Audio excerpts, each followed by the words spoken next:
तो चोरी करने वाले का हाथ मारता है। ये अपना ईमान बनाए रखें। क्या आपने कभी यह एहसास किया है? आपने किया आपके आदमी की चोरी, आपकी चोरी और कोई कर रहा है। जिस समय हम नहीं जानते थे उस समय सब कुछ किया, लेकिन आज हम जान रहे हैं कि जो कुछ मैंने किया ये गलत था। ये बातें मेरे यीशु ने सिखाया है। मैं जो भी एक उदाहरण दिया, ऐसे कई पाप हो सकते, कई उसके सामने मान लो, परमेश्वर के सामने इन पापों को मान लो, उसकी क्षमा और शुद्धता के लिए प्रार्थना करो। जैसे एक कोड़ उसको मिला। अगर आप कोड़ की व्याख्या देखते हो तो लिखा है व्यवस्था में, ये काम करोगे तो तुम्हें कोड़ होगा। और कोड़ का दंड इतना खतरनाक है, पूरे शरीर को गलाता है। और कोड़ी को शुद्ध हो ही नहीं सकता, इसलिए उस कोड़ी को गांव के बाहर रखते थे और उसको पानी भी एक कुत्ते भिखारी के समान देते, अशुद्ध। लेकिन उसी कोड़ी को यीशु मसीह आया, उसी कोड़ी ने कहा, इसका मतलब कोड़ी को मालूम हो गया कि मैं दंड से छूट नहीं सकता। मैंने इतना पाप किया है कि मेरे ऊपर एक कोड़ आ गया है। अब मैं इस पाप के दंड से बच नहीं सकता, छूट नहीं सकता। उस कोड़ी ने क्या शब्द बोला? वो जान गया कि मेरे पाप क्षमा नहीं हो सकते। उस कोड़ी ने कहा, यीशु यदि तू चाहे तो मुझ पर दया कर सकता है। तू दयावंत है, मैंने सुना है, लेकिन मेरा पाप दया के काबिल नहीं है। तू यदि चाहे तो मेरे पाप क्षमा कर सकता है। इस शब्द से क्या कहा यीशु प्रभु ने? कि तो स्वयं परमेश्वर, दंड देने वाले परमेश्वर थे, उसी का रूप लेके, मानव रूप लेके संसार में आए यीशु। यीशु का मतलब ही अनुग्रह है, परमेश्वर का मतलब ही दंड है। पाप किया दंड मिला। वो अनुग्रह ने जब यीशु मसीह आया, यीशु मसीह ने कहा, तू कर सकता है, ये क्या बात है? विश्वास करने वाले के लिए सब कुछ हो सकता है। Praise the Lord, hallelujah. विश्वास करने वाले के लिए सब कुछ हो सकता है। कैसे? तू मेरे पाप क्षमा कर सकता है। कौन? तू मेरे पाप क्षमा कर सकता है, परमेश्वर नहीं करेगा। परमेश्वर का नाम का वजन भारी है, लेकिन यीशु को भेजा है क्षमा। तो मैं जान गया है यीशु कि तू मेरे पाप क्षमा कर सकता है। और ये दंड मैंने जो मेरे ऊपर आया, दंड आया, मैं तेरी आज्ञा का उल्लंघन किया, इसीलिए दंड आया। यह आज्ञा का उल्लंघन जो मैंने किया, आपके सामने स्वीकार करता हूं। हाँ प्रभु, मैं गलत किया। इतनी सी बात स्वीकार करने के लिए आपके मेरे मन में नहीं आती, तब तक आपकी मेरी प्रार्थना स्वीकारी नहीं। यह प्रार्थना का फाउंडेशन है, यह प्रार्थना का फाउंडेशन। यीशु मसीह इसीलिए आया है कि तू मान ले कि मैं पापी हूं। अब इसका मतलब पौलुस ने क्लियर कट बताया कि आप मेरे अंदर पाप है, ये कैसे समझोगे? कैसे मालूम चलेगा कि मेरे अंदर पाप है? पौलुस ने कहा, मैं इससे जान जाता हूं कि जो मेरी करने की इच्छा है वो नहीं करता, लेकिन जो करने की इच्छा नहीं है वही करता। तो मैं जान गया हूं कि ऐसा करने वाला मैं नहीं, लेकिन पाप। इसका प्रूफ है, ऐसा करने वाला मैं नहीं, लेकिन मैं जान गया। कोई भी इंसान गलत करना नहीं चाहता, करने के बाद उसको पछतावा होता है। यूट्यूब भरा है, टीवी में बहुत सारे रिकॉर्ड है, सब कुछ कर ले, लेकिन बाइबल जैसा पवित्र वचन कहीं नहीं मिलेगा। अपने पाप को मान लीजिए, क्षमा और शुद्धता के लिए प्रार्थना करो, ऐसे प्राप्त करो। यीशु ने कहा क्षमा करने के लिए वो तैयार है और क्षमा करता है। लाखों लोगों के पाप क्षमा किए और इसके बाद उस व्यक्ति का जीवन बदला है। परमेश्वर ने उसको अपने साथ बिठाकर, जब जक्कई को मालूम हुआ कि पापों को क्षमा करने वाले यीशु से मैं मिल रहा हूं, और यीशु मसीह सबकी पोल खोलते हैं, तो जक्कई ने कहा, जैसे यीशु मसीह को देखने की लालसा कर रहे था। कौन? जक्कई। और जक्कई को यीशु मसीह नहीं दिख रहा था। यीशु मसीह को देखने की आशा से वो पेड़ पर चढ़ा, जक्कई। और जब वो पेड़ पे चढ़ा, यीशु मसीह उसी पेड़ के नीचे खड़े हो गए। वो सब कुछ जानते हैं। और क्या कहा? हे जक्कई, इस पेड़ से तू नीचे उतर। मेरा नाम भी जानता है, वो सब कुछ जानता है। नाम लेके बोला है जक्कई तू नीचे उतर। जक्कई खुश हो गया। मैं जिसके देखने की लालसा कर रहा था, आज वो आदमी मेरे घर आना चाहता है। और यीशु ने कहा, मैं तेरे घर आना चाहता हूं।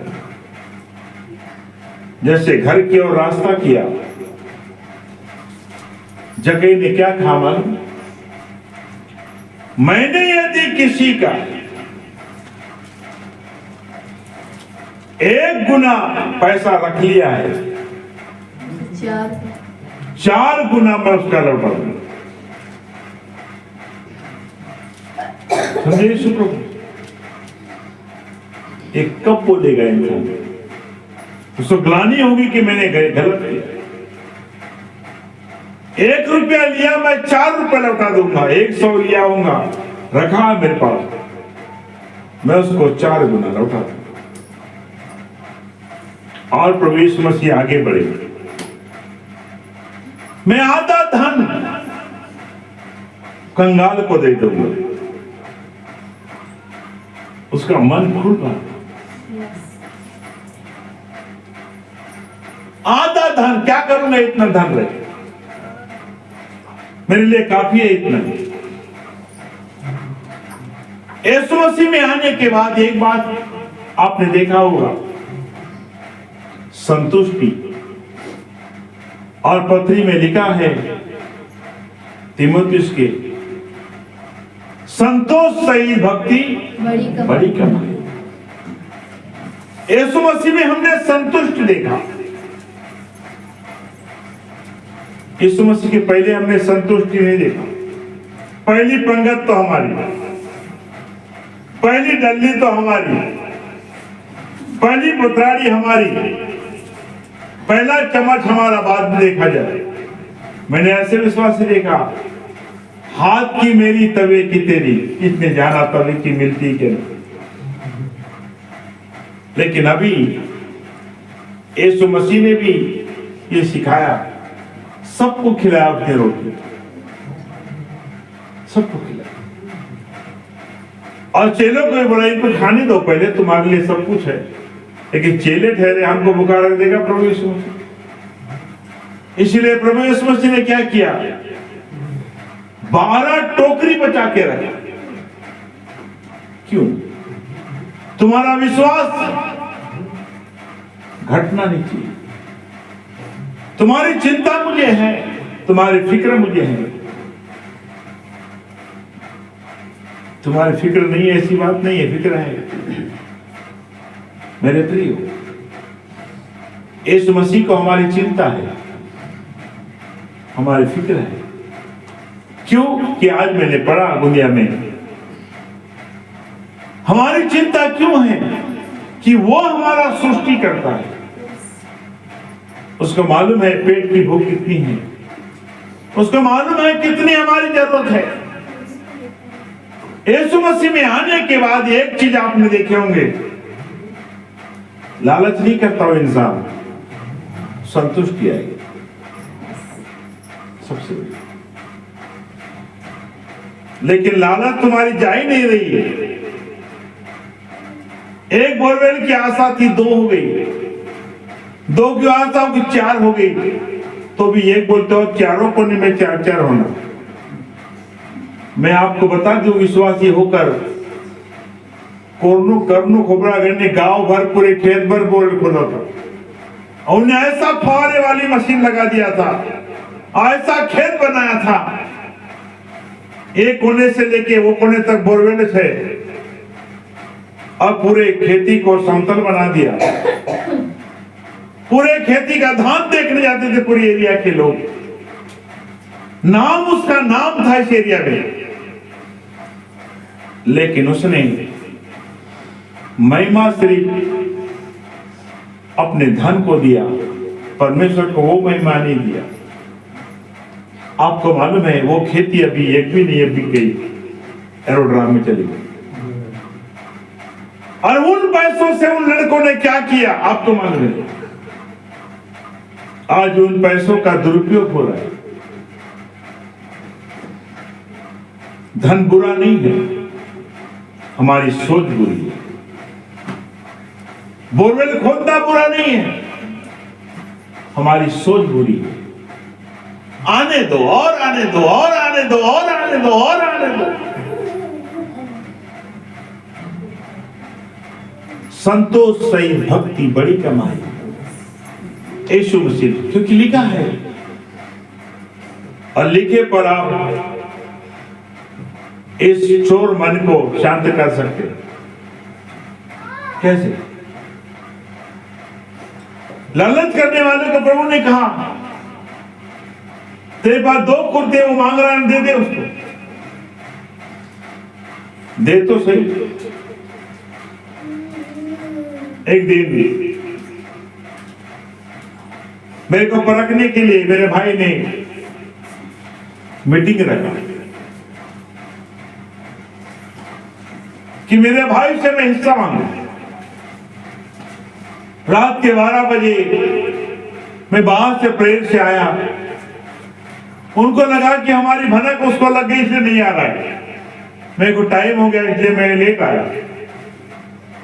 प्रार्थना जहां किए थे वहां खाना वगैरह चला, अभी टाइम हो गया, मैं लेट आया। उनकी बैठी हुई मीटिंग में बाहर से ही सुना, रास्ते से ही अल्लाह अल्लाह अल्लाह अल्लाह अल्लाह अल्लाह, ये सोने के चक्कर में जा रहे। उन्हें बोले हम ऐसे ऐसे काम के लिए, कौन से, आपसे थोड़ा हिस्से बांटे के बारे में बात करना है। मैंने कहा मुझे हिस्से बांटे की बात नहीं करना है आपसे, आपके पास है क्या देने लायक? तो बोलता नहीं। फिर किससे मांग रहे? बोले आपका भाई भाई है तो बंटवारा ना। मेरा भाई है, मैं भाई का भाई हूं। उसको जो चाहिए उसको ले ले बोले। उसने बोला मैं कनार की जमीन रखूंगा, रख ले। उसने बोला पिता की साइकिल रखूंगा, रख ले। उसने बोला मैं बंडी रखूंगा, रख ले। आपको दंड मिलेगा, मैं मेरे मुंह चलेगा। सबके मुंह हो गए बंद। मुझे सवाल ही नहीं किया, कोई बात ही नहीं किया उसने। मेरे प्रभु ने इतना दिया है, मुझे मांगने की जरूरत नहीं। आपको याद होगा जिस घर से एसाव निकला, जिस घर से याकूब निकला और मामा के घर गया भागते हुए, और सारा धन एसाव ने रखा। परमेश्वर ने याकूब को इतनी आशीष दिया कि जब वहां से धन लेके आया तो लगा कि अपने भाई को मैं कुछ दे दूं। लड़के बच्चे परिवार जब देखा उसके भाई ने, एसाव ने बोला इधर से कि इतनी बड़ी फौज अकेला गया था और इतनी बड़ी फौज लेके आया है, ये तुम्हें काट डालेंगे भैया, उसका हिस्सा उसको दे देंगे। इसके मन में चल रहा है। एसाव कह रहा है अपना हिस्सा ले ले, बहुत चढ़ाई मत कर, तो इधर चल रहा है। लेकिन उधर से याकूब बोल रहा है मेरे पास बहुत दिया प्रभु ने, तू भी आधा रख ले।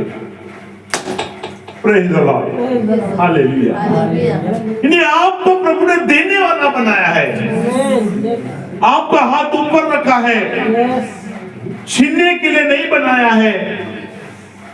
परमेश्वर की आशीष बड़ी अद्भुत है, सिर्फ आपकी मन की संतुष्टि चाहिए। धन हमें बड़ा नहीं बना सकता, परमेश्वर की आशीष हमें बड़ा बना सकती है। हालेलुया। जिस घर के लिए मेरे भाई ने झगड़ा किया, आज वो घर नहीं है,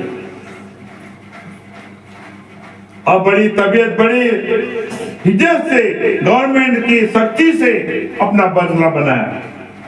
लेकिन आज प्रभु ने जो बंगला बनाया उसके पोर्च के बराबर भी नहीं है। आप जाके देखें, जो प्रभु आपको देता है, सच कहा, वो छप्पर फाड़ कर देता है। हालेलुया। वो बहुत देता है। इसके लिए एक ही काम होना चाहिए, संतुष्टि। अगर संतुष्टि नहीं है आपके जीवन में मसीह में आने के बाद, तो फिर आपके पास धन की कमी होती है। हमने इस बात को देखा है। परमेश्वर ने कहा भजन संहिता में 34 में कि परमेश्वर के डरवियों को किसी भली वस्तु की घटी नहीं। हमारे गोंदिया कलीसिया में एक बहन, उसकी बहन बीमार थी और बीमार की हालत में भाई के पास कार थी। उसने एक आशा से बोली, भैया बहन की तबीयत खराब है तो मुझे आपकी कार से बहन को दवाखाने तक पहुंचाना है। कि यही काम करते रहे क्या? अरे ऑटो पर भी तो जा सकते हो। उसको बात लग गई। उसने मन ही मन प्रार्थना करी कि हे प्रभु, ऐसी नौबत आने के पहले मेरी एक इच्छा है, मेरे देवड़ी पे एक कार दे दे। मैंने कहा जब ये कार तुमको लेने की जरूरत क्या, मैं यही इच्छा से ली और मेरे प्रभु ने मेरी मनोरथों को पूरा किया। मेरा कहने का मतलब घमंड के लिए नहीं कार देता, आपकी जरूरत के लिए देता है। ये आपकी जरूरत है और परमेश्वर के दृष्टि में आप बहुमूल्य हो। परमेश्वर की दृष्टि में आप बहुमूल्य हो। और मैं तो कहता हूं परमेश्वर के बंदों को साफ लिखा है कि उसके डरवेयों को किसी भली वस्तु की घटी नहीं होगी। भली चीजें बहुत है, आपकी जो भी जरूरतें, भाई से, परिवार से, किससे भी मांग के, चोर के बढ़ नहीं सकते। मैं लिख कर देता हूं, लिख कर देता हूं। मैंने ऐसे बहुत देखा। हमारा भाई पूरे खेती का धान अंदर, उनको एक साझेदार चोर भी मिल गया। कैसे? वो चोर ने बोला तेरा भाई तो रहता नहीं, सेवा में जाता है और हिसाब लेने आता है, सिर्फ कितने बोरे हुए। एक काम कर, या मुक्त ठिकाने में बोरे रख दे। चोरी करते गया, अलग करते गया, हमें मालूम नहीं। एक दिन मैंने पूछा भाई को इतने छुए, तो बोले इतने छुए 800, बहुत घाटा हो गया। हमने बोला कम से कम कर्जा तो निकल जाता। हमने कर्जा लाया, वो कर्जा तू देखते रहे। खेती के लिए कर्जा लाओ, कर्जा हम पर बैठा। खेती का धान किसी चोर के घर में रखा। आपको मालूम क्या हुआ? जो चोरी करवाने की आइडिया दिया, वो जहर खा के मारा। वो खुद कर्जे में डूबा। और जितने धान उसने दबाया था, इसको मेरे भाई को 1 करोड़ भी नहीं मिली। अब आपसे मांग भी नहीं सकता, मैंने मार रखा कि उसने पहले इकट्ठा कर लिया। आज उसके पास कुछ नहीं। किसके पास? उसके पास, जिसने गलत रास्ता लिया। मैं कहना ये चाहता हूं, किसी का भी हम कितना भी लूटेंगे, बढ़ेगा नहीं। लेकिन परमेश्वर का भय मान के आप ईमानदार रहेंगे। ताने सुनना पड़ेगा औरत की, सुन लो। औरत के ताने बड़े होते, भाले होते, भाले। ताने का मतलब भाले है ना? ताने का मतलब भाले। ऐसे भाले पड़ते कि इधर से भी बड़े खाव बन जाते। आपने, मैंने अनुभव किया, करेक्ट। लेकिन आप सिर्फ सह लो और ऊपर देखो। आपका प्रभु आपकी हर आवश्यकता को पूरी करता है। जो मेरे प्रभु ने मेरे साथ दिया, आप खुद गवाह दो।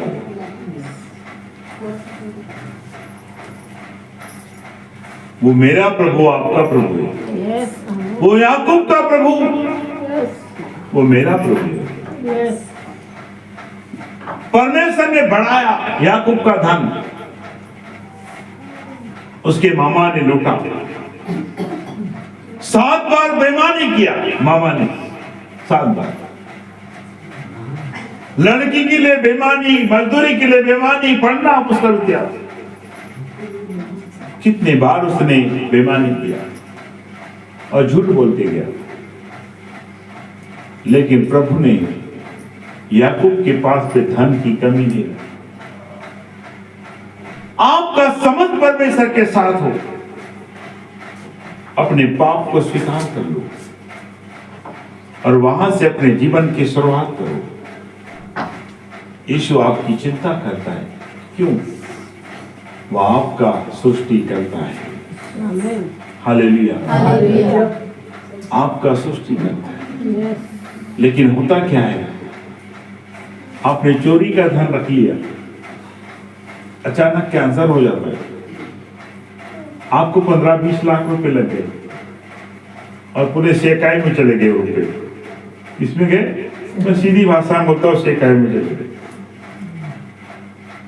क्या तो बोलते हो उसको? सेकाई क्या बोलते? कैंसर के चीज को सेकाई करते हो, क्या बोलते? कीमो। हाँ, कीमो। इधर कीमो नहीं समझ में आएगा, सेकाई, वो कीटाणु को मारने के लिए। इतने लाख रुपए लगे। इतने लाख रुपए लगने के बाद मेला जी चांगला होता, चांगला चांगला चांगला बोला, चांगला लागला होता, न मन होता, पोराचा लग्न करून घेता। लेकिन पहले मरूंगा जी बेचारा देव देव बिना बड़ा निर्गानी। हम बड़े बुद्धिमान बन जाते, देव देव बड़ा निर्गानी। और यीशु मसीह ने ऐसे कई बीमारों को चंगा दे दिया बगैर कीमों से, बगैर कीमों से चंगा हो गया प्रभु आपके विश्वास में।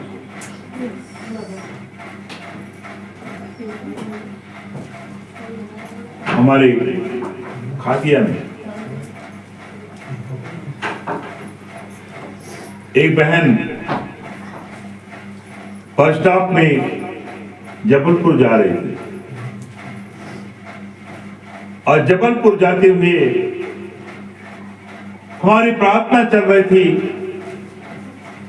बस को टाइम था, वो बहन प्रार्थना में आके बैठ गई, उसको अच्छा लगा। हमने बोला बहन आप कहाँ रहते हो, नया कोई व्यक्ति आया तो उसको ऐसा नहीं भगाना, उससे बातचीत जरूर करना, क्योंकि वो भी नहीं आ रहे थे, आप भी नहीं रहते। हमने बातचीत किया, उसने बोला ऐसे ऐसी घटना है, मैं जबलपुर ऑपरेशन के लिए जा रही हूँ। क्या के लिए? कैंसर हो गया जी, इतना बड़ा गोना हो गया, पैसे वगैरह जमा किया, घर वगैरह गिरवी रखा, अभी जा रही हूँ।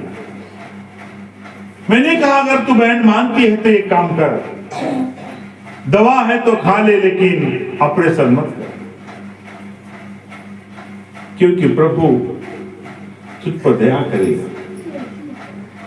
इतना आश्वासन मैं दे सकता हूं, जब जरूरत पड़े तब देखेंगे। मैं आपको मना नहीं करता। उस दिन से वो जबलपुर जाना बंद कर। परमेश्वर ने ऐसी दया किया, वो आज भी बहन मिल गई। और जिसके घर में हम प्रार्थना के लिए गए, वो आदमी ने बोला, क्या बोला मालूम है? ऐसे बीमारों को मेरे घर में नहीं लाना प्रार्थना के लिए, और किसी को लाना भी नहीं। आपको आना है तो आओ, प्रार्थना में नहीं मत आओ। मेरे घर में बीमार आदमी नहीं होना, ऐसे प्रार्थना के लिए आते हो तो मेरे लिए आओ बस। वो आदमी चला गया, वो आदमी चला गया। आज परिवार तसनस हो गया, लेकिन जिस भाई को उसने मना किया था वो आज भी भाई जिंदा है। Hallelujah, hallelujah. परमेश्वर कहता है आपका रुपया, आपका समय बेकार नहीं जाएगा, लेकिन अगर आपने बगैर पाप माने धन छुपाया है और कबूल नहीं किया है, लौटाया नहीं है, तो परमेश्वर आप पर मुझ पर दया करेगा, क्योंकि आपका मन गवा देता है कि मैंने ऐसा गलत नहीं किया। जब भी समस्या आती है उसके पहले एक सवाल आता है, ऐसी समस्या क्यों आई? तो मैंने किसी का गुनाह तो नहीं किया।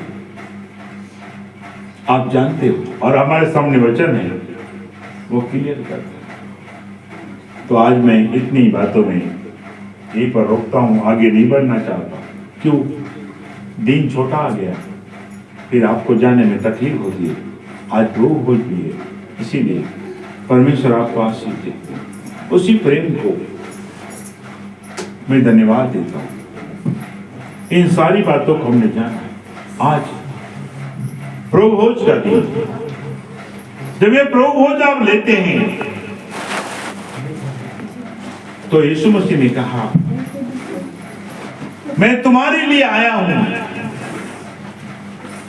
और तुम्हारे लिए मैं मरा। तुमने ये विश्वास किया, बपतिस्मा लिया, तो तुम मेरे स्मरण के लिए, जब भी हम रोटी लेते हैं यीशु को याद करो कि यीशु तो मेरे लिए आया है, तो मेरे लिए मरा है। मेरे लिए मरने वाला कोई नहीं था, और मेरे लिए कोई मरने वाला था भी नहीं और होगा भी नहीं। आपने ये विधि मेरे लिए दिया है कि जब तुम एकत्रित होते हो तो मेरे स्मरण के लिए यही किया। लेकिन जो अनुचित रीति से लेता है उस पर दंड आएगा। पहला दंड क्या है? वो निर्बल हो, बीमार हो, और तीसरा है वो हम रोटी समझ के नहीं लेना है। ये रोटी प्रभु तेरी दया है, तो मेरे लिए मरा है प्रभु। ये दंड मेरा था पिताजी, तूने मेरा दंड उठा लिया।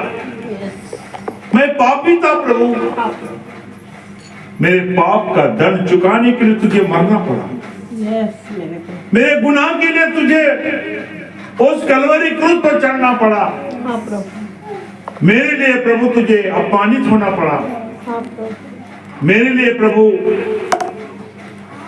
आपको कोड़े खाना पड़ा। और जो लहू बहाया प्रभु जी, वो लहू बहाने से मेरे पापों की क्षमा हुई। ये तो मेरे पाप क्षमा नहीं हो सकते, ये आपकी दया है। ईश्वर राजा, ये अंगूर का रस नहीं, ये प्रभु आपका लहू है। आपके मन को प्रभु जानता है और आपकी निर्बलता दूर करता है। आत्मिक बल प्रभु देता है, आत्मिक शक्ति देता है। आप देखे होंगे हमारे खड़से जी को, तो ऐसा लगा होगा हाँ किन जवान होते। आप अगर देखे होंगे तो लगा होगा किन जवान होते का खाते तो पता नहीं। लेकिन बेचारे का खाना देखोगे ना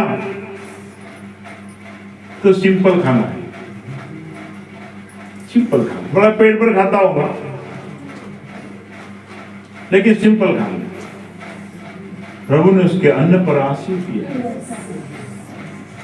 तो उसको एक समझदार बहू भी दिया है, एक रूप जैसी बेटियां दिया है।